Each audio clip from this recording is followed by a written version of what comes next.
Hello friends, sir सदा YouTube class में जो भी क्लास 9वीं के स्टूडेंट है तो उनसे बेकर 9वीं क्लास का कंपार्टमेंट का एग्जाम है साइंस सब्जेक्ट का, नहीं विज्ञान का। कब? 21 अप्रैल 2025 को। तो उसके लिए वीडियो बहुत ही इंपॉर्टेंट है क्योंकि जो आपको 21 अप्रैल को पेपर होने वाला है जो सेम इसी तरीके से आपको देखने को मिल सकता है। वीडियो एंड तक देख लेना क्योंकि इसमें आपको पूरा पेपर सॉल्व करवाया जाएगा, पूरा समझाया जाएगा कंपार्टमेंट पेपर कैसे बन के आया था पिछले साल का। आप इस स्क्रीन पर देख रहे हो पिछले साल का पेपर है, सेम ऐसे ही साल भी आपको 21 अप्रैल को देखने को मिल सकता है। ठीक है, तो वीडियो शुरू करें उससे पहले चैनल को सब्सक्राइब कर देना, बेल आइकन प्रेस कर देना और पर, ताकि आपको ऐसी वीडियो मिलती रहे। अपने फ्रेंड्स के पास जरूर शेयर किया करो ताकि फ्रेंड्स भी देखें, उन्हें भी समझ आए। ठीक है, और वीडियो को लाइक करो ताकि हमारा मोटिवेशन बढ़े। करते वीडियो स्टार्ट। यहाँ पे आप देख सकते हैं कंपार्टमेंट एग्जाम का पेपर है 9वीं क्लास का साइंस का।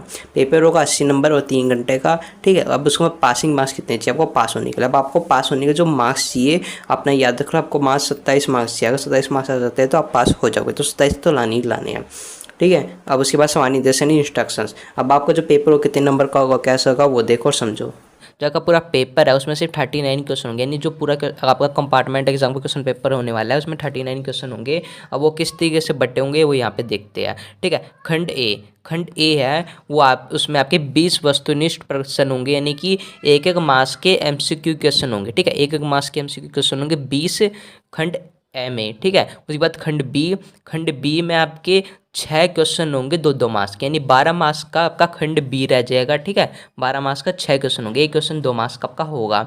उसके बाद खंड सी, जैसे आप देख रहे हैं यहाँ पे खंड सी है वो उसमें आपके 7 बड़े प्रश्न होंगे। ठीक है, जिसके आपके उत्तर भी बड़े बड़े लिखने होंगे 7। ठीक है, 3 मार्क्स का एक क्वेश्चन होगा, ऐसे आपके 7 क्वेश्चन होंगे, यानी 21 मार्क्स का आपका खंड सी रह जाएगा। ठीक है, उसके बाद यहाँ पे खंड एडा होगा जो आपका, ठीक है अटैक, उसमें सिर्फ 3 ही पर्सन होंगे और जो ये 3 पर्सन है 5-5 मार्क्स के होंगे, सबसे इंपॉर्टेंट 5-5 मार्क्स के है। ठीक है, तो यहाँ पे याद रखो एक क्वेश्चन 5 मार्क्स का होगा, ऐसे 15 नंबर का खंड अटैक आपका होगा। ठीक है, उसके बाद खंड ई होगा, ये पूरे पेपर का आखिरी होगा और इसमें आपके 3 केस आधारित पर्सन होंगे। ठीक है, केस आधारित कैसे, एक पैसेज दिया होगा उसके नीचे आपके 3 क्वेश्चन दिए होंगे। पहला क्वेश्चन 1 मार्क्स का, दूसरा 1 मार्क्स का, तीसरा 2 मार्क्स का, ऐसे आपके 4 नंबर का एक पैसेज होगा, 4 नंबर का एक पैसेज, ऐसे आपके 3 पैसेज देंगे, यानी 12 नंबर का ई रहेगा। ठीक है, अब एक इंपॉर्टेंट चीज़ ये याद रखो सभी, चाहे आपका 2 नंबर का है, 3 नंबर का, 5 नंबर का। ठीक है, 2, 3, 5 नंबर के में आपको क्वेश्चनों के आंसर लिखने हैं, तो इतने नंबर में आपको पॉइंट में लिखना, बता रहा हूँ फिर पॉइंट में। 2 नंबर का है तो 2 पॉइंट या 3 पॉइंट लिख देना, आपको 2 नंबर कन्फर्म। 3 नंबर का क्वेश्चन है 4 पॉइंट लिख के आ जाना, आपको पूरे 3 नंबर दे दिए जाएंगे। 5 नंबर का है तो 7 से 8 पॉइंट लिख देना, आपको पूरे नंबर दे दिए जाएंगे। ठीक है, पैसेज में लिखोगे नंबर बिल्कुल ही कम मिलेंगे और वही चीज़ आप पॉइंट में लिखोगे तो पूरे नंबर आपको देगा। ठीक है, तो ये है। अब चलते हैं आपका क्वेश्चन पेपर भी देखने किस तरीके क्वेश्चन पूछे गए हैं। खंड ए, ठीक है, सेक्शन ए, इसमें पहला क्वेश्चन, निम्नलिखित परिघटनाओं का कौन सा समुच्च सेट तापमान बढ़ाने पर बढ़ेगा, यानी इसमें बताना ऐसा कौन सा सेट है इन चारों में से तो तापमान बढ़ाने पर बढ़ेगा। ठीक है, तो इसमें जो करेक्ट आंसर है वो है सी, वाष्पन विसरण गैस का प्रसार। ठीक है, सी होगा करेक्ट आंसर। ठीक है, उसके बाद अब देखते हैं दूसरा, अस्थि एक डैश उत्तक का उदाहरण है। इसमें बोला है कि जो अस्थि है वो कौन सा उत्तक है, तो आपका जो अस्थि है ना वो आपका इसमें करेक्ट आंसर ही है संयोजी उत्तक है। ठीक है, तो संयोजी हो जाएगा करेक्ट आंसर बी आपका। ठीक है, उसके बाद तीसरे में क्या बोला गया है, एक बस है जो 36 किलोमीटर घंटे की चाल से चल रही है। ठीक है, 36 किलोमीटर घंटे की चाल से, तो 15 मिनट में तय की गई दूरी बतानी है। इसमें आपको दूरी बतानी है, तो इसमें फॉर्मूला जब पुट करोगे सब कुछ इक्वेशन करोगे तो तीसरे का जो आंसर आएगा तो वो आ जाएगा आपका 9 किलोमीटर। ठीक है, इस तरीके से आपके सारे इसमें एक एक नंबर के आप पॉइंट में सिर्फ ए बी सी लिख के पहले क्वेश्चन नंबर डाल दोगे, फिर आंसर डाल दोगे, ए बी सी लिख देना, आपका काम कंप्लीट। ठीक है, तो ये एक बार पढ़ लेना। उसके बाद पोटेशियम है आपका के। ठीक है, उसकी परमाणु संख्या 29 है, उसके एक परमाणु में इलेक्ट्रॉन का वितरण होता है, यानी जो एक इलेक्ट्रॉन है एक परमाणु है उसमें इलेक्ट्रॉन का कितना वितरण होता है आपको बताना है। ठीक है, तो इसमें जो करेक्ट आंसर होगा आपका वो हो जाएगा डी। ठीक है, 2, 8, 8, 1। ठीक है, ये उसके बाद पांचवा, मानव कोशिका में कितने जोड़े गुणसूत्र होते हैं, तो ये याद रखो, ये इंपॉर्टेंट आपका, कितने जोड़े गुणसूत्र होते हैं मानव कोशिका में, तो इसमें जो पांचवा करेक्ट आंसर है वो है आपका 23 जोड़े होते हैं, बी करेक्ट आंसर। ठीक है, उसके बाद यहाँ पे देखते हैं छठे में क्या बोला गया है, छठे में बोला गया है अंतर्विष्ट विभेय ज्योतक पाया जाता है, यानी जो अंतर्विष्ट विभेय ज्योतक कहाँ पाया जाता है आपको ये बताना है, कहाँ पाया जाता है। तो ये आपका नियर दी नोड, यानी आपका जिसमें करेक्ट आंसर है वो आपका ए है। पारुसंधि के पास, ठीक है, ये हुआ करेक्ट आंसर। उसके बाद अगला हम देखते हैं सातवां में बोला गया ऑक्सीजन गैस का रासायनिक प्रतीक क्या है, यानी कि जो ऑक्सीजन गैस है ना उसका रासायनिक प्रतीक आपको बताना है। तो इसमें जो करेक्ट आंसर है वो है आपका O2, ठीक है, ये होगा ए करेक्ट आंसर, ठीक है।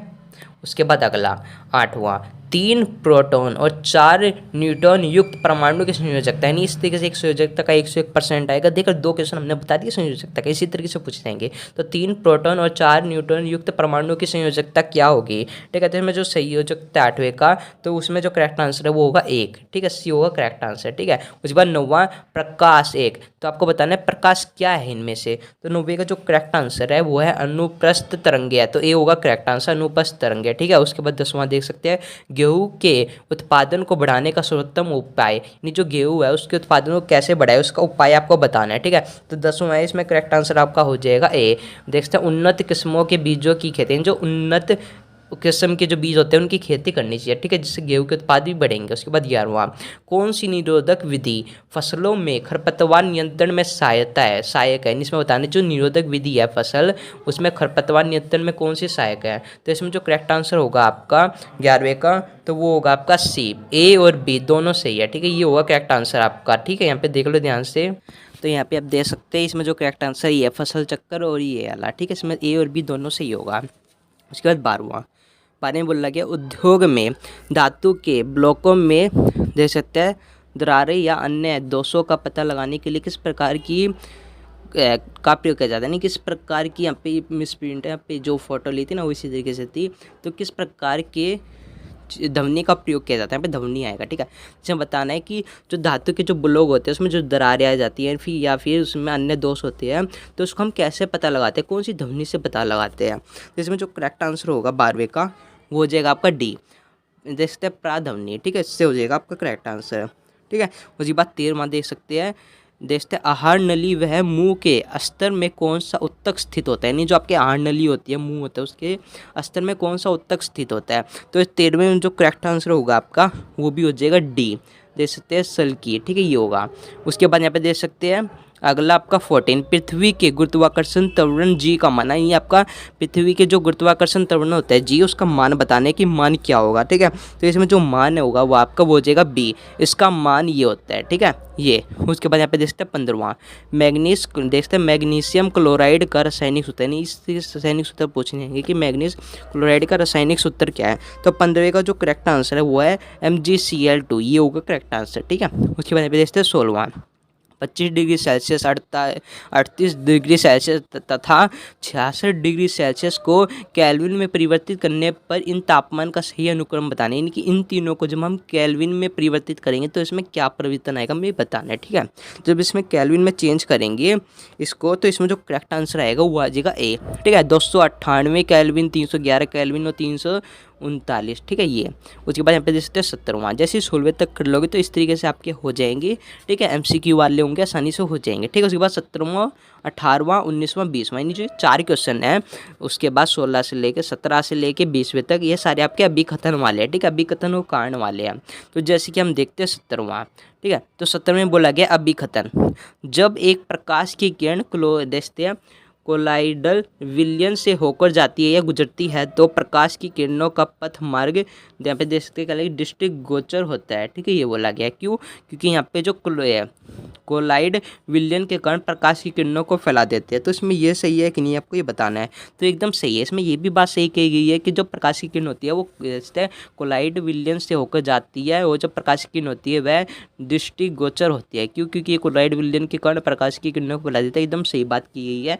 इसमें जो करेक्ट आंसर बनेगा वो आपका बनेगा ए और दोनों सत्य और आर ए की उचित स्पष्टीकरण कर रहा है, ठीक है। इस तरीके से आपको ये बताने हैं, ठीक है। उसके बाद 18वां अर्धसूत्री विभाजन को अर्धसूत्र भी कहते हैं। तो ये सही है कि नहीं है, ठीक है। उसके बाद अगला देखते हैं क्योंकि अर्धसूत्री विभाजन में संतति कोशिका में गुणसूत्रों की संख्या घटकर आधी हो जाती है। तो इसमें ये दोनों चीज़ सही है, ठीक है। एक दूसरे को सही रूप से परिभाषित करिए, इसका भी ए हो जाएगा। इस तरीके से आपको बतानी है, ठीक है।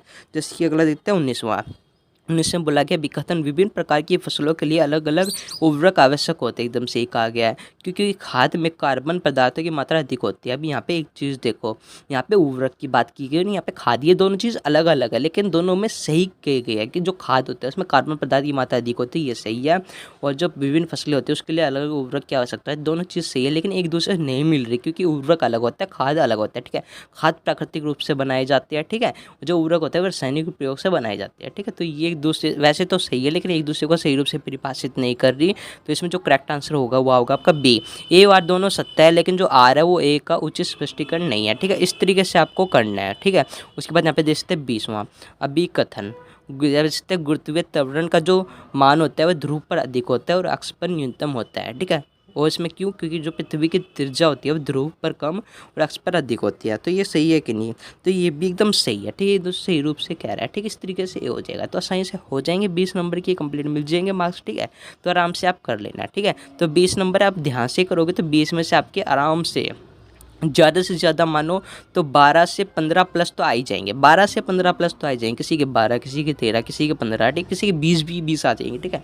तो थोड़ा दिमाग लगाना है। उसके बाद खंड बी, ठीक है। खंड बी होगा, ये आपके 2-2 मार्क्स से स्टार्ट हो जाएगा। जैसे कि पहला एन ने जो है एन ए के और एल कोस पूरी तरह से भरे हुए होते हैं, इसकी अन्य तत्व से तुलना कीजिए, यानी इसमें क्या बताना है? तो इसमें हमें अन्य तत्व से तुलना करनी है, ठीक है। ये के एल और एल कोस पूरी तरह से भरे होते हैं, तो इसकी तुलना करनी है। सोडियम की परमाणु संख्या 11 है, ठीक है। ये तब इसका आंसर देखते हैं क्या बनेगा, ठीक है, पूरा डिटेल में। तो आंसर पे चलते हैं। तो यहाँ पे देख सकते हैं 21वें का इस तरीके से आपका आंसर बनेगा, यहाँ पे एन ए या एन ए प्लस, ठीक है, इस तरीके से, ठीक है।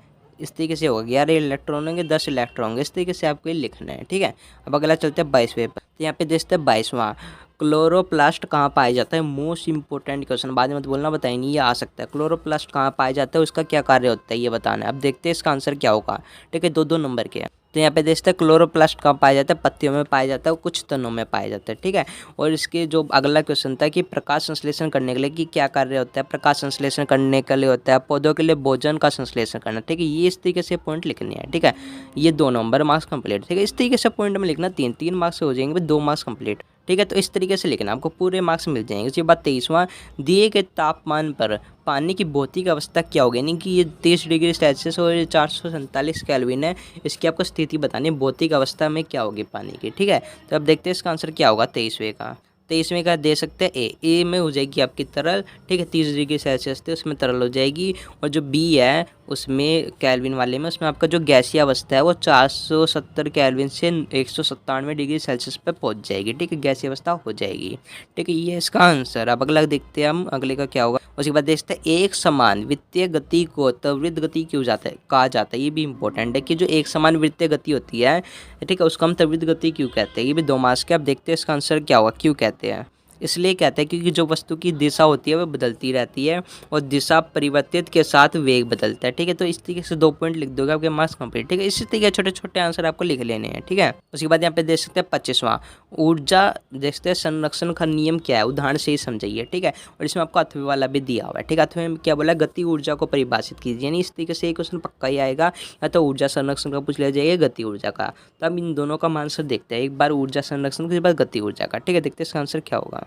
तो देखते हैं ऊर्जा संरक्षण का नियम। इसमें क्या है, किसी प्राणी को ऊर्जा ना तो बनाई जा सकती है और ना ही उसे नष्ट की जा सकती है, इसे केवल एक रूप से दूसरे रूप में परिवर्तित किया जा सकता है, ठीक है। ये ऊर्जा संरक्षण का नियम है, ठीक है। तो जैसे वस्तु का ऊर्जा से ऊंचाई से गिरना, तो ये ऊर्जा होती है, ठीक है, जिससे हम ना ही नष्ट कर सकते हैं ना ही बना सकते हैं, ये नहीं होता है ऊर्जा संरक्षण का नियम, ठीक है। उसके बाद नीचे वाला हम देखते हैं, इसमें क्या बोला गया था नीचे वाले में। यहाँ पे देखते हैं इसमें गति ऊर्जा को परिभाषित करना है, और किसी वस्तु की गति ऊर्जा हम कैसे ज्ञात कर सकते हैं ये बताना है, ठीक है। तब गति ऊर्जा देखते हैं क्या है, ठीक है, इसको कैसे करेंगे, ठीक है।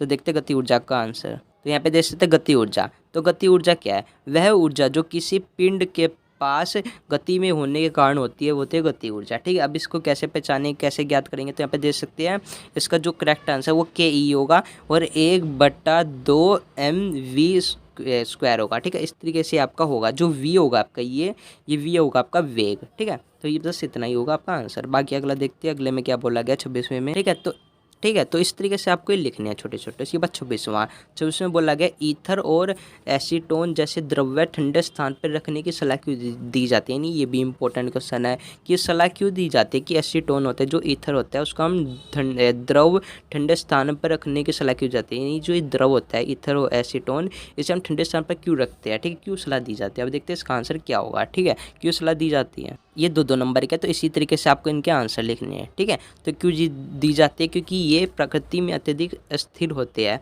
अर्थात इनका क्वथनांक कम होता है, इसलिए यह कमरे में तापमान पर भी वाष्पीकृत हो जाते हैं। ठीक है, तो इस तरीके से ये होगा करेक्ट आंसर। ठीक है, इस तरीके से आपको लिखना है, या तो आप इस तरीके से लाइन में लिख सकते हैं या फिर पॉइंट में। ठीक है, इस तरीके से हो जाएगा आंसर। ठीक है, उसके बाद इसके अथवे वाला देखते हैं, अथवे में भी दिया है। ठीक है, तो 26वें का अथवा भी दिया हुआ है। इसमें बोला गया है कि तापमान किस प्रकार वाष्पीकरण के दर से को प्रभावित करता है। जो तापमान होता है वह किस प्रकार वाष्पीकरण के दर को प्रभावित करता है। ठीक है, ये बताना, ये भी 2 मार्क्स का है। ठीक है, अब देखते हैं। तो इसमें बस आपकी एक ही लाइन होगी, जो तापमान है वो बढ़ने से वाष्पीकरण बढ़ता है और तापमान घटने से वाष्पीकरण की दर कम हो जाती है। ठीक है, तो इस तरीके से आपके छोटे छोटे आंसर लिखने और 27वें में आपका जो खंड बी है वो समाप्त हो जाएगा। ठीक है, तो इस तरीके से 2 मार्क्स के होंगे। उसके बाद खंड सी है, ये आपको यहाँ पे देख सकते हैं 3 मार्क्स के ये रहेंगे। ठीक है, सेक्शन सी, यहाँ पे आप देख सकते हैं इसमें ये 28वां इंपॉर्टेंट है। एक मोटर कार विराम अवस्था से चलकर 0.1 ठीक है के एक समान त्वरण से 2 मिनट तक चली।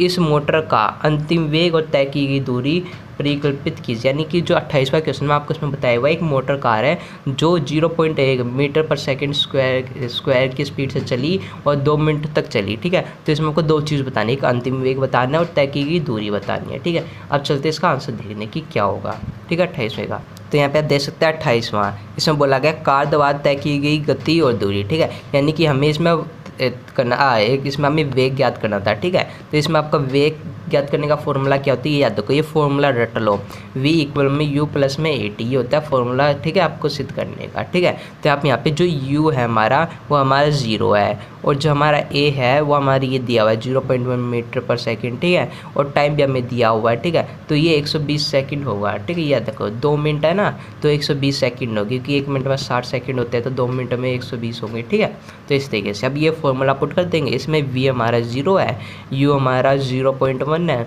और हमारा टाइम है 120। ठीक है, बस इतना आसान है, बस इसको इससे गुना कर देंगे। ठीक है, गुना में आएगा। ठीक है, 0.1 गुना में 120, इसको कर देंगे तो हमारा 12 मीटर पर सेकंड आ जाएगा हमारा वेग कंप्लीट। ठीक है, बस इतना सा आसान था।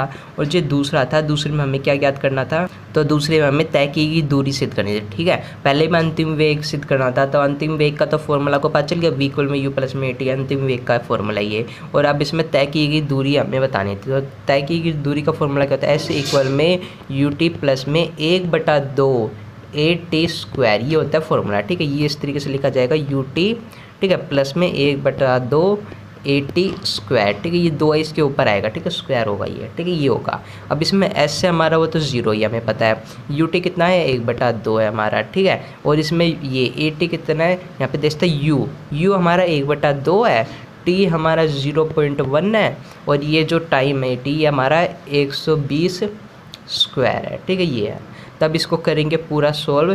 ठीक है, तो हमारा 720 मिनट आएगा। ठीक है, ये होगा करेक्ट आंसर। ठीक है, तय की दूरी कितनी है, 720 मिनट। ठीक है, बस इतना सा है, बस 2 फॉर्मूला लगा के सिद्ध कर दो, आंसर कंप्लीट। इस तरीके से करना। अब अगला देखते हैं क्वेश्चन। ठीक है, इस तरीके से 3 नंबर कंप्लीट। उसके बाद 29वां में क्या बोला गया, प्राध्वनि के कोई 3 अनुप्रयोग लिखे। यानी कि इसमें बताने की जो प्राध्वनि होते हैं उसके 3 अनुप्रयोग। ठीक है, ये बताना है। ठीक है, पहले इसका आंसर देखते हैं क्या, ये 3 नंबर का है, तो 3 अनुप्रयोग बताने हमें प्राध्वनि के। तो यहाँ पे देख सकते हैं प्राध्वनि के 3 अनुप्रयोग। पहला अनुप्रयोग है उद्योगों में धातु भागों की सफाई, यानी जो उद्योगों में धातु होते हैं उनके भागों की सफाई है। ठीक है, दूसरा है ECG। ठीक है, ये आपकी फुल फॉर्म। और तीसरा ये अल्ट्रासोनोग्राफी। ठीक है, ये है। ठीक है, ये 3 पॉइंट, ऐसे आपको 3 पॉइंट लिख देना, आपके मार्क्स कंप्लीट 3। ठीक है, या फिर आगे अब और भी कुछ लिख सकते हो। ठीक है, इस तरीके से। अब इसका अथवे वाला देखते हैं। अब ये 29वें का अथवा, इसमें क्या बोला गया है, अथवे में ये या तो ऊपर वाला कर सकते हैं नीचे वाला, तो 29 में आपको ऑप्शन दिया होगा। ठीक है, अब अथवे वाला देखते हैं 29वें का। गुरुत्वीय त्वरण g और गुरुत्वीय स्थिरांक g में अंतर स्पष्ट कीजिए, यानी अंतर आपको बताना है। ठीक है, गुरुत्वीय स्थिरांक में गुरुत्वीय त्वरण में। ठीक है, अब अंतर देखते क्या होगा। तो यहाँ पे आप देख सकते हैं बड़ा जी है गुरुत्वाकर्षण स्थिरांक, ठीक है। इसमें ये आपका होगा ये 3 पॉइंट, ठीक है। पहला ये होगा nm² और kg², ठीक है। और दूसरा है सदैव स्थिर रहता है, ये गुरुत्वाकर्षण स्थिरांक, ठीक है। और सदैव बड़े अक्षर जी से दर्शाया जाता है, नहीं जो ये गुरुत्वाकर्षण स्थिरांक है इसे हम जी से दर्शाते हैं, पहला पॉइंट। दूसरा सदैव स्थिर रहता है, दूसरा पॉइंट। और तीसरा ये हो जाएगा, ठीक है, nm² ये, ठीक है। उसके बाद जो अगला है छोटा जी, वह गुरुत्वाकर्षण के कारण जी त्वरण होता है, ठीक है। त्वरण को दर्शाने का फॉर्मूला करता है ये, ठीक है, m/s², ठीक है, ये होता है। और दूसरा एक स्थान से दूसरे स्थान पर परिवर्तित किया जाता है, ठीक है। और इसमें हमें जो ये है त्वरण, इसको हम जी से द्वारा दर्शाया जाता है, ठीक है। बस ये 3 पॉइंट ऐसे कंप्लीट, ठीक है, ऐसे आपको लिख देना है। अब अगला देखते हैं, ठीक है, इस तरीके से आएगा। अब यहाँ पे देख सकते हैं 30वां, ये 30वें में आपका ये इंपॉर्टेंट है। यहाँ पे आप देख सकते हैं नीचे दिए गए चित्र में आपको ABC की पहचान का नाम लिखना है और इनके कार्य भी स्पष्ट कीजिए, यानी इसमें आपको 2 क्वेश्चन बताने हैं, ठीक है। 2 क्वेश्चनों का आंसर देना है। पहला, इसमें जो ये ABC लिखे हुए हैं इनके आपको नाम बताने हैं, ठीक है। और दूसरा, इनके कार्य क्या है, ठीक है, ये बताने हैं। अब इसका आंसर देखते क्या होगा 30वें का, ठीक है। तो यहाँ पे देख सकते हैं 30वें के जो नाम बताने था, पहला ये है डेंड्राइट, ठीक है। ये अन्य न्यूरॉन से संकेत प्राप्त करने और उन्हें कोशिका शरीर तक पहुंचाने का काम करता है, ठीक है। ये न्यूरॉन का चित्र आ सकता है। उसके बाद बी एक्सासोन, ठीक है, ये इलेक्ट्रिक सिग्नल फॉर्म में सिग्नल संचालित कर रहे हैं, ठीक है, ये होता है। और जो सी है वो नर्व समाप्ति का होता है, इसमें रसायन जारी करने अन्य तंत्रिका कोशिकाओं को संकेत भेजता है, ठीक है। ये बस आपको यही करना था। पहले तो इन तीनों के नाम बताए थे कि ABC इनके नाम क्या है, उसके बाद इनको बताते हैं इनके कार्य क्या है, ठीक है। ये कार्य आपको बता दिया, बस इस तरीके से कार्य लिखने होंगे, ठीक है। समझ आ गई, ये पक्का आएगा, इंपॉर्टेंट। अब अगला देखते हैं, ठीक है। उसके बाद इसमें जो 30वां है इसमें आपको नीचे एक और दिया होगा, लेकिन ये आपको नहीं करना, केवल दृष्टिबाधित विद्यार्थियों के लिए ये आपको नहीं करना, ठीक है। यहाँ पे क्या बोला कि तंत्रिका कोशिका की कार्य व संरचना के बारे में बताइए। ये वैसे तो आ सकता है, लेकिन अगर आपका इस तरीके से आया केवल दृष्टिबाधित विद्यार्थियों के लिए तो आपको नहीं करना। अगर वैसे क्वेश्चन की तरह आया जैसे अभी आपको करवा रहे हैं तो उसमें आप कर देना, ठीक है। ये भी इंपॉर्टेंट है, ठीक है। उसके बाद यहाँ पे देख सकते हो 31वां आपको इसका पूरा नाम बताना है, यानी आपको ये 3 चीज़ दी है, इसके पूरे नाम। 1 नंबर का ये ATP का पूरा नाम, 1 नंबर का DNA, 1 नंबर का RNA, ठीक है। इनके पूरे नाम बताने हैं, तो हम देखते हैं 31वें के पूरे नाम तीनों के, ठीक है, ये इंपॉर्टेंट है। तो यहाँ पे देखते हैं ATP ये है एंडोनोसिन ट्राइन, देखते हैं ट्राइफॉस्फेट, ठीक है, ये है। और DNA क्या होता है डीऑक्सीराइबोज न्यूक्लियर एसिड, ठीक है, ये RNA का ही होता है राइबो न्यूक्लियर एसिड, ठीक है। ये 3 फॉर्म है, ये याद कर लो, ये इंपॉर्टेंट आपके आ सकते हैं 1 नंबर में भी, ठीक है। तो इस तरीके से आपको इसके आंसर लिख देने हैं, ठीक है। अब अगला देखते हैं 32वां। उसके बाद 32वें में बोला गया है A। 32वें आपको 2 पार्ट दिए होंगे, इसमें पहले वाला 2 नंबर का है और नीचे वाला 1 नंबर का है, ठीक है। तो 2 नंबर के में आपको क्या करना 32वें के A में, तो इसमें बोला है गुरुत्वाकर्षण का शास्त्रिक नियम एवं इसका समीकरण सूत्र लिखें, यानी इसमें गुरुत्वाकर्षण का जो आपका नियम है और जो इसका समीकरण है वो हमें बताना है, ठीक है। तो 2 नंबर का है और उसके नीचे वाला इस नियमों के कोई 2 महत्व बताने हैं, ठीक है। अभी ये चलते हैं इन दोनों के आंसर देखने क्या होगा, ठीक है। तो 32वें का A, ठीक है, ये प्रत्येक कण ब्रह्मांड में हर दूसरे कण को आकर्षित करता है जो उनके द्रव्यमान के उत्पाद के 5/9 अनुपातिक और उनके केंद्रों के बीच की दूरी के वर्ग में व्युत्क्रमानुपातिक होता है, ठीक है। उसका जो फॉर्मूला दर्शाने का वो ये है, बस इस तरीके से लिख देना है, आपका काम कंप्लीट, ठीक है। इस तरीके से आपको बस इसमें डेफिनेशन लिख दो, आपका काम हो जाएगा, ठीक है। अब इसमें कार्य बताता है कि क्या कार्य है इसके, ठीक है, इसमें बताता है। देखते क्या बोला गया था इसमें बी वाले में बोला गया इस नियम के 2 महत्व बताने। अब देखते हैं इनके 2 महत्व क्या है। तो आपको गुरुत्वाकर्षण के 2 महत्व बताए थे, तो गुरुत्वाकर्षण के 2 महत्व में आप लिखोगे चंद्रमा और ग्रह की गति, ठीक है। इसको फुल एक्सप्लेन कर देना है, ठीक है, एक बार 2-4 लाइन में कि गुरुत्वाकर्षण में सबसे महत्वपूर्ण यही है कि गुरुत्वाकर्षण का कि ये चंद्र और ग्रह की गति पर निर्भर करता है, ठीक है। यही सब है जो बोला जाता है ज्वार, ठीक है। ये 2 पॉइंट है, इनको फुल एक्सप्लेन कर देना है, ठीक है। इस तरीके से 1 नंबर का है तो इसमें 2 पॉइंट हो गए और ये ऊपर 2 नंबर का था तो इस तरीके से 2 से 3 लाइन होगी, ठीक है। इस तरीके से आपको लिखना है, ठीक है। अब 32वें के अथवे वाला देखते हैं। तो यहाँ पे आप देख सकते हैं 32वां, इसके अथवे वाले में बोला गया एक व्यक्ति जिसका भार है वो पृथ्वी पर 1200 N है, उसका भार चांद पर 200 N है हो जाता है, तो उस व्यक्ति का पृथ्वी पर और चंद्रमा पर द्रव्यमान ज्ञात कीजिए और चांद पर गुरुत्वीय त्वरण कितना होगा, ठीक है। यानी इसमें जी है वो 10 मीटर ये, ठीक है। तो इसमें आपको 2 चीज़ बतानी है। पहला है कि इसमें बोला गया पृथ्वी का भार इतना है 1200, चंद्रमा पर 200 हो जाता है, तो पृथ्वी और चांद पर द्रव्यमान ज्ञात करना है, ठीक है। गुरुत्वाकर्षण त्वरण कितना होगा ये भी बताना है। अब चलते इसका आंसर देखना। तो यहाँ पे आप देख सकते हैं पृथ्वी पर मनुष्य का जो भार था, वेट था, वो 1200 था, ठीक है, और चंद्रमा पर 200, ठीक है। तो यहाँ पे आप देख सकते हैं इसमें सिद्ध करना है आपको द्रव्यमान, तो जी है हमारा 10, ठीक है, और डब्ल्यू है हमारा mg, ठीक ठीक है। तो ये इसमें आपको इस तरीके से लिखना है, यहाँ पे यू करके ये लिखना जरूरी है आपको, ठीक है। ये m इक्वल में WG, उसके बाद फिर से आपको ये लगाना है, उसके बाद 1200 डिवाइडेड बाय 10, ठीक है। तो 1200 है, इसमें 10 है तो 10 0 से 0 गया तो 120 हो गया kg, ठीक है। ये हो गया, ठीक है। तो हमारा m कितना आया 120, ठीक है। ये हो गया। और चंद्रमा पर द्रव्यमान है वो 120 किलोग्राम हो गया, क्योंकि यह हर जगह स्थिर है, ठीक है। ये है, ठीक है, स्थिर है, इसलिए द्रव्यमान 120 ही रहेगा। तो यहाँ पे W का स्क्वायर इक्वल में mg स्क्वायर है, इस तरीके से, ठीक है। तो यहाँ पे 200 है और आगे 120 g है, ठीक है। तो यहाँ पे 200 है और 120 है, इसको डिवाइड में लिख देंगे 200 और 120 इस तरीके से, उसके बाद काट देंगे। तो यहाँ पे 10/6 आ जाएगा आपका, ठीक है, 10/6। अब इसको भी काटेंगे, 2 × 6 2 × 10, तो ये 5/3 आ जाएगा, ठीक है। अब इसको भी काटेंगे तो 1.66 ये आ जाएगा, ठीक है। इस तरीके से आपको लिखना है, और जो आखिरी का ये भी लगाना जरूरी होता है, ठीक है। तो इस तरीके से आपको कर दोगे, फॉर्मूला सिंपल सा आसान है, यही आपको फॉर्मूला इस तरीके से कर देना है, ठीक है। अब चलते हैं इसके अगले क्वेश्चन पर, ठीक है। इस तरीके से कर देना है। अब यहाँ पे देख सकते हैं 33वां, ये 33वां खंड सी का आखिरी होगा। इसमें क्या करना है 33वें में, यहाँ पे देख सकते हैं, इसमें आपको 2 क्वेश्चन दिए हुए हैं, ए और बी। इसमें कोई अथवे का ऑप्शन नहीं होगा, बस 33वां क्वेश्चन आपको दिया होगा। इसमें ए वाला ही 2 नंबर का है। इसमें पशुपालन किसे कहते हैं ये बताना है, ठीक है। अब देखते हैं पशुपालन किसे कहते हैं, ये 2 नंबर का है ए में। तो यहाँ पे देखते हैं पशुपालन, यहाँ पे देखते हैं पशुधन का वैज्ञानिक प्रावधान है। इसमें भोजन, प्रजनन, रोग नियंत्रण जैसे विभिन्न पहलू शामिल होते हैं, ठीक है। ये बी पार्ट, ये ए और बी में ना, तो ए पार्ट का तो पशुपालन का तो ये हो गया। अब बी में देखते हैं इसमें क्या बोला गया। बी में बोला गया पशु कृषि में संकरण का उपयोग क्यों किया जाता है। तो ये संकरण का उपयोग क्यों किया जाता है पशु कृषि में, तो देखते हैं क्यों किया जाता है, ठीक है। इसका आंसर आपको यही बताना है कि पशु कृषि में संकरण का उपयोग क्यों किया जाता है। बस एक लाइन में लिख दो, आपका 1 मार्क्स कंप्लीट, ठीक है। इस तरीके से होगा। तो यहाँ पे आप देख सकते हैं क्यों किया जाता है, ये है, ठीक है। तो यहाँ पे बी का तो आपको यही होगा, वांछित चित्र की नई नस्ल प्राप्त करने के लिए, ठीक है, यही है, ठीक है। तो इस तरीके से आप लिख दोगे, ठीक है। इस तरीके से ख़त्म हो जाएगा 33वें तक आपका खंड सी और 3 नंबर। उसके बाद खंड अड़ा है यानी खंड डी, ये आपका सबसे इम्पोर्टेंट है, क्योंकि ये आपके 5 मार्क्स के है, ठीक है। खंड ये पे देखते डी, तो यहाँ पे देखते हैं इसमें आपको 34 से स्टार्ट है खंड डी, ठीक है।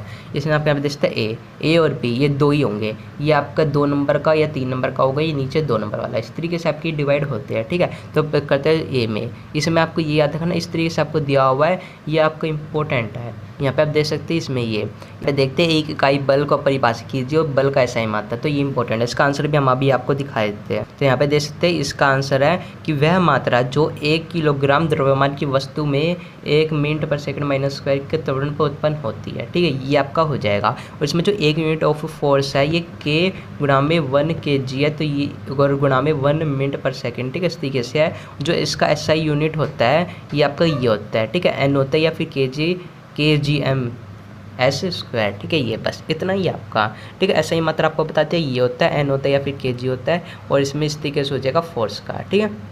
ये बस, ठीक है। अब इसके अथवे वाला देखते हैं। इसमें आपका यही इंपॉर्टेंट था, इसलिए हमने करवा दिया। बाकी जो ये ऊपर वाला है इसमें क्या बोला गया है, अगर दोनों द्रव्यमान को एक साथ मिला दिया जाए तो इस बल के द्वारा कितना त्वरण उत्पन्न होगा। तो इस तरीके का क्वेश्चन आप बुक में से देख लें, क्योंकि ये तो इंपॉर्टेंट है नहीं, तो इस तरीके का क्वेश्चन बुक में से भी आपका पूछा जाएगा, ठीक है। तो यही है। उसके बाद इसमें अथवे वाला दिया है, तो ऊपर वाला कर सकते हो, नीचे वाला, ठीक है। अभी चाहे तो इसमें वाला आसान कर लेना जिसमें आपको आसानी से लिखना होगा। अगर फॉर्मूला आपको डाल के उसको हल करना हो तो वो मत करना, बाकी नीचे वाला आप कर सकते हो, ठीक है। तो यहाँ पे देखते हैं 34 में नीचे वाले में क्या बोला गया अथवे में, इसमें ए में बोला गया लंबी कूद के खेल में कूदने की जगह पर रेत की मोटी परत क्यों रखी जाती है, ठीक है। इसमें ये बोला गया, यानी जो लंबी कूद के जो खेल होते हैं उसमें कूदने की जगह हमें रेत की मोटी परत क्यों रखी जाती है। अब इसका आंसर देखते हैं क्यों रखी जाती है। यहाँ पे देखते हैं रेत एथलीटों के कूदने के बाद गिरने और रुकने के समय को कम कर देता है। यह 4 गति का परिवर्तन, ठीक है। ये बस आपको यही पॉइंट लिख देना है, क्योंकि जो एथलीट होते हैं यानी जो रेस में जाते हैं उसमें जो कूदने की जगह जब गिरते हैं वो तो गिरने और जो गिरने के वक्त जो रुकने का समय होता है उसको कम कर देता है, ठीक है। इसलिए उन्हें चोट नहीं लग पाती, इसलिए ये हो जाएगा करेक्ट आंसर, ठीक है। और इसके बी में क्या बोला गया, बी में बोला गया है कराटे का खिलाड़ी एक ही झटके में बर्फ़ की सिल्ली को क्यों तोड़ देता है। तो इसमें बोला गया जो बर्फ़ की सिल्ली होती है जब वो कराटे वाला जो खिलाड़ी होता है वो क्यों तोड़ देता है एक झटके में। अब देखते हैं इसका आंसर क्या होगा। अब देख सकते हैं कराटे वाला जो खिलाड़ी होता है वह स्लेब को तोड़ने के लिए स्लेब को अधिक गति से उड़ाता है, इसलिए अधिक गति से उड़ाएगा, जब उसमें मारेगा तो वो टूट जाएगी, ठीक है। ये हो जाएगा करेक्ट आंसर, ठीक है। इस तरीके से अब इसके सी वाला देखते हैं। सी में बोला गया है बस के अचानक चलने पर सवारियों को किस दिशा में धक्का महसूस होता है। ठीक है, आपको ये बताना है। यानी जब बस चलती है तो उसमें सवारी को धक्का लगता है ना, वो किस जगह लगता है वो बताना है। यहाँ पे देख सकते हैं विश्राम की जड़ता के कारण पीछे की दिशा में, यानी जब बस चलती है तो पीछे की दिशा में धक्का लगता है। ठीक है, तो यही बस इस तरीके से लिख दोगे आपको आंसर मिल जाएगा। ठीक है, क्वेश्चन नंबर। ठीक है, इस तरीके से आपको पूरे नंबर मिल जाएंगे। ठीक है, अब देखते हैं 35वां। ठीक है, इस तरीके से लिख दो कि पीछे की तरफ झटका लगता है। बस इस तरीके से आपको पूरे मार्क्स मिल जाएंगे। आखिरी वाला 1 नंबर का है, ये 2 नंबर का है और ये 2 नंबर का। ठीक है, इस तरीके से 5 मार्क्स आपके हो जाएंगे कंप्लीट। ठीक है, अब यहाँ पे देखते हैं 35वां। 35वें भी इस तरीके से आपको दिए होंगे। अब ये 35वें भी आपको ऑप्शन, ये जो 5 नंबर के उसमें आपको 8वें वाला पक्का दिया होगा, तो ऊपर वाला कर सकते हैं, नीचे वाला। आप 35वां देखते हैं। इसमें यौगिकों के रासायनिक सूत्र यानी इनके रासायनिक सूत्र लिखने हमें। सोडियम कार्बोनेट का रासायनिक सूत्र क्या होता है, जल का क्या होता है, कैल्शियम हाइड्रोक्साइड का क्या होता है, मैग्नीशियम ऑक्साइड का क्या होता है, पोटेशियम नाइट्रेट, इनके हमें रासायनिक सूत्र लिखने हैं। देखते हैं इनके रासायनिक सूत्र क्या होंगे। ठीक है, लाइन वाइज। यहाँ पे देखते हैं पहले का है Na2CO3 और यहाँ पे मैग्नीशियम ऑक्साइड का था MgO। ठीक है, यहाँ पे देखते हैं अगला कैल्शियम वाला CaOH²। ठीक है, ब्रैकेट में है। और जो जल का है वो H2O। ठीक है, और जो ये चौथे वाला था KNO3 ये है। तो ये रासायनिक सूत्र है, ये अपने याद कर लो, ये पक्का आएंगे 5 नंबर के मेरा रासायनिक सूत्र। ठीक है, आपकी बुक से भी इंपॉर्टेंट है। ठीक है, तो इस तरीके से लिख दो, मिल जाएंगे आपको नंबर। उसके बाद 5 नंबर है, यानी आपको बस इसमें रासायनिक सूत्र बताने हैं। बस इसको लिख के एक ओवर में करके रासायनिक सूत्र लिख दो। यानी एक में रासायनिक सूत्र 1 नंबर, दूसरे में लिख दिया 2 नंबर। ऐसे आपको बस इनके रासायनिक सूत्र लिखने और 5 मार्क्स कंप्लीट। ठीक है, ये आएगा पक्का इस तरीके का। उसके बाद देखते हैं इसमें 8वें वाले में। 8वें वाले बोला गया है, इसमें निम्नलिखित यौगिकों के रासायनिक नाम, इसमें क्या बोला गया है, और आणविक द्रव्यमान परिकल्पित कीजिए। ठीक है, तो इसमें आपको आणविक द्रव्यमान भी बताना है और रासायनिक सूत्र भी बताने हैं इन सभी का। तभी आणविक द्रव्यमान ये अलग अलग पूछा जा सकता है कि पूछा जाएगा आणविक द्रव्यमान बताइए, तो उसको कैसे निकालते ये देख लो। ठीक है, यही। ठीक है, इस तरीके से। उसके बाद इसमें अगला देखते हैं हम 36वां है। ये आप देख सकते हैं, ये पूरे जो खंड आपका D था यानी एड है वो इसका आखिरी है। ठीक है, 5 नंबर का। इसमें सिर्फ 3 ही क्वेश्चन होंगे। ठीक है, 35वां, 36वां, 37वां। ठीक है, यही 3। ठीक है, यहाँ पे देखते हैं 36वां ये। इसमें बोला गया गुणसूत्र के कार्य क्या है और ये कोशिका में कहाँ उपस्थित होता है। तो ये इंपॉर्टेंट है, ये 2 नंबर का है। ठीक है, ये तीनों इंपॉर्टेंट है, तो इसके आंसर देख लो कि गुणसूत्र का क्या कार्य होता है और ये कोशिका में कहाँ स्थित होते हैं।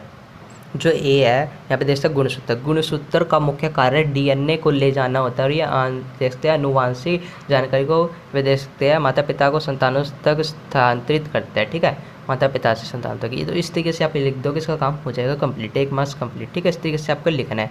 और यहाँ पे आप देख सकते हैं इसमें ये भी है कि कोशिका विभाजन में गुणसूत्र महत्वपूर्ण भूमिका निभाता है और कोशिका के केंद्रों में स्थित होता है। ठीक है, ये इस तरीके से लिख देने हैं। ठीक है, अब अगला देखते हैं। उसके बाद पादप कोशिका और जंतु कोशिका किस प्रकार भिन्न है, ये इंपॉर्टेंट क्वेश्चन है, सबसे इंपॉर्टेंट आ सकता है अलग से भी। ठीक है, ये भी 2 नंबर का है। तो पादप कोशिका और जंतु कोशिका में अंतर आपको बताने हैं। ठीक है, तो यहाँ पे देखते हैं पादप कोशिका में, इसका आंसर देख लो, पादप कोशिका और जंतु कोशिका। पादप कोशिका में कोशिका भित्ति क्लोरोप्लास्ट और बड़ी रसधानियाँ होती है, लेकिन पशु कोशिका में ये नहीं होती है। ठीक है, इस तरीके से 2 नंबर का, तो 2 लाइन लिख दोगे। पहला पादप कोशिका में कोशिका भित्ति होती है, क्लोरोप्लास्ट होता है और बड़ी रासायनिक होती है। ठीक है, लेकिन जो पशु कोशिका होती है उसमें ये तीनों चीज़ नहीं होती है। ठीक है, ये लिख दोगे। पहला लिख दोगे पादप कोशिका में कोशिका भित्ति होती है लेकिन पशु कोशिका में नहीं होती। दूसरा क्लोरोप्लास्ट होता है, उसमें क्लोरोप्लास्ट नहीं होता। बड़ी रासायनिक धारियाँ होती है, धानियाँ, लेकिन पशुओं में नहीं होती। ठीक है, तो इस तरीके से लिख दोगे। ठीक है, उसके बाद देखते हैं सी में क्या लिखना है। अब देखते हैं सी, इसमें बोला गया है 36वें का सी, क्या होगा यदि एक कोशिका में से माइटोकॉन्ड्रिया को निकाल दिया जाए। ठीक है, तो आपको बताने क्या होगा, तभी देखते हैं क्या होगा। इसमें देखते हैं माइटोकॉन्ड्रिया को निकाल देंगे तो इसके दवा जो उत्पादित ऊर्जा है उसकी कमी के कारण कोशिका मर जाएगी। ठीक है, यही सबसे इंपॉर्टेंट है। ठीक है, इस तरीके से लिख दोगे। अब चलते हैं 37वां देखने। ठीक है, इस तरीके से आपके 5 मार्क्स कंप्लीट हो जाएंगे। इसके बाद खंडी, ये खंडी आपके पूरा पैसेज वाला है, 4-4 नंबर के 3 पैसेज होंगे। ठीक है, यहाँ पे देखते हैं 37वां, 38वां, 39वां, और इसी में ये पूरा पेपर भी खत्म हो जाएगा। खंडी होगी, ये पूरे पेपर का आखिरी होगा सेक्शन। ठीक है, 37वां देखते हैं। इसमें क्या बोला गया, ये 4 मार्क्स का है। पहला 1 मार्क्स का, दूसरा 1 मार्क्स का, तीसरा 2 मार्क्स का। ठीक है, अभी देखते हैं इसका आंसर। शुद्ध पदार्थ तत्व या यौगिक हो सकते हैं। तत्व पदार्थ का मूल रूप होता है जिसके रासायनिक क्रियाओं द्वारा सरल पदार्थों में विभाजित नहीं किया जा सकता है। ठीक है, अब इसके क्वेश्चन क्या बोला गया। पहला ए, जो आपका शुद्ध दूध होता है वो वास्तव में शुद्ध नहीं होता, क्यों, ये बताना है। ठीक है, अब देखते हैं जो शुद्ध दूध होता है वो वास्तव में शुद्ध क्यों नहीं होता।